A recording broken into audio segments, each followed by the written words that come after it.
ആലപ്പുഴയിലേക്ക് കൂടി ഒന്ന് പോകണം. മാവേലിക്കരയിൽ ഇന്ന് മാവേലിക്കര ജയിലിലാണല്ലോ ഇപ്പോൾ രാഹുൽ മാങ്കൂട്ടമുള്ളത്. ഷാജഹാൻ കൂടി ആലപ്പുഴയിൽ നിന്ന് എന്നോടൊപ്പം ചേരുന്നുണ്ട്.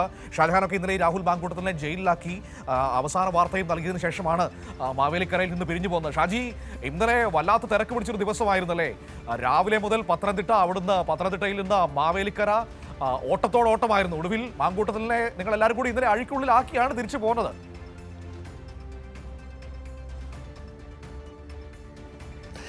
അതെ അതെ മനു, നമുക്കറിയാം, ശരിക്കും ജലാശുപത്രിയിൽ എത്തിച്ചപ്പോൾ നമുക്ക് കാണാൻ സാധിച്ചത് ഒരു പക്ഷേ അത്രയധികം പോലീസ് ഉണ്ടായിരുന്നില്ലെങ്കിൽ ജീവനോടുകൂടി ഈ പറയുന്ന MLA പുറത്തു പോകില്ലായിരുന്നു. കാര്യം അത്രത്തോളം പ്രതിഷേധത്തോടു കൂടിയാണ് ചെറുപ്പക്കാർ വന്നത് ഈ പെൺകുട്ടിക്കെതിരെയുള്ള ലൈംഗിക അതിക്രമം മാത്രമല്ല.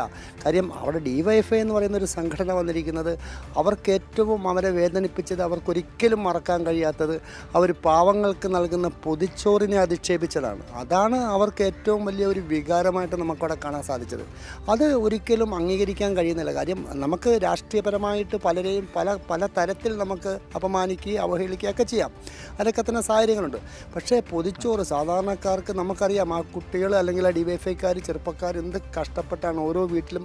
ആദ്യഘട്ടങ്ങളിലൊക്കെ ചെല്ലുമ്പോൾ ആരും കൊടുക്കത്തില്ലായിരുന്നു. പിന്നീട് ഈ വീടുകളിൽ നിന്ന് ആൾക്കാർ ആശുപത്രിയിലെത്തി അവർ ഈ പൊതിച്ചോറ് കഴിക്കാൻ തുടങ്ങിയപ്പോൾ ഞാൻ പല പ്രാവശ്യം ആലപ്പുഴ മെഡിക്കൽ കോളേജിൽ ചെന്ന് ഈ പൊതിച്ചോറ് അവരുടെ വിതരണത്തെക്കുറിച്ച് അവരുടെ ഓരോ വാർഷിക പരിപാടികളിൽ പങ്കെടുത്ത് ചെല്ലുമ്പോൾ അവിടെ കഴിക്കുന്നവരോട് ചോദിക്കും, ചേച്ചി എങ്ങനെയുണ്ട്? എൻ്റെ മോനെ, ഞാൻ കഴിഞ്ഞ ദിവസം ആ പിള്ളേർ വരുന്നതിന് മുമ്പ് ഞാൻ എൻ്റെ വീട്ടിൽ നിന്ന് 3 പൊതി കൊടുത്തു. അവർ അത്രയും കഷ്ടപ്പെട്ട് ജീവിക്കുന്നവരാ. അപ്പുറത്ത് വേറെ ചേച്ചി ഞങ്ങൾ 5 പൊതി കൊടുത്തു. അതൊക്കെ അവരുടെ അവർ ഈ മെഡിക്കൽ കോളേജിൽ വന്നിരുന്ന് കഴിച്ചിട്ട് പോകുമ്പോൾ അവരുടെ മനസ്സിൽ അവർ കരുതിയിട്ടുണ്ടാവും, ഇനി ഞങ്ങൾ ഇവിടുന്ന് പോയി കഴിയുമ്പം ഇനി വരുന്നവർക്ക് ഞങ്ങൾ ഭക്ഷണം കൊടുക്കണം. അതൊരു ചെയിനായിട്ട് നടന്നു വരിക. അതിനെ വരെ അപമാനിച്ചതിലാണ് അവർക്ക് അത്രത്തോളം ഒരു വികാരം. അത് ഒരു പക്ഷേ അത്രയും പോലീസ് ഉണ്ടായിരുന്നില്ലെങ്കിൽ പത്തനംതിട്ട DYSPയൊക്കെ ഞാൻ നോക്കിയിട്ട് അദ്ദേഹത്തെ അവിടെ 2-3 DYSPമാരുണ്ടായിരുന്നു.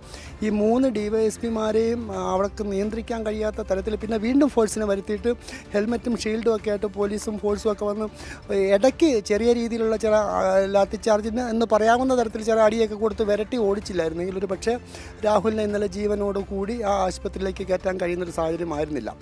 ഇന്നിപ്പോൾ നമുക്ക് തിരുവല്ല കോടതിയാണുള്ളത്. ഇപ്പോൾ ജയിലിലാണ്. നമുക്കറിയാം, ഇന്നലെ അദ്ദേഹത്തെ നേരെ 2002 AC സ്യൂട്ട് റൂമിൽ നിന്ന് നേരെ പോലീസുകാർ കൊണ്ടുവന്നിട്ടിരിക്കുന്നത് 3-ാം നമ്പർ സെല്ലിലാണ്. മാവേലിക്കര സ്പെഷ്യൽ ജയിലിലെ 3-ാം നമ്പർ സെല്ലിലാണ്. അവിടെ ഒരു പായ് മാത്രമാണ് കൊടുത്തിരിക്കുന്നതെന്നാണ് ഞാൻ അറിഞ്ഞത്. പക്ഷേ ഇന്നലെ തന്നെ അദ്ദേഹം അസ്വസ്ഥത പ്രകടിപ്പിച്ചു. കാര്യം പുള്ളിക്ക് അവിടെ കിടന്നിട്ട് ശരിയാകുന്നില്ല.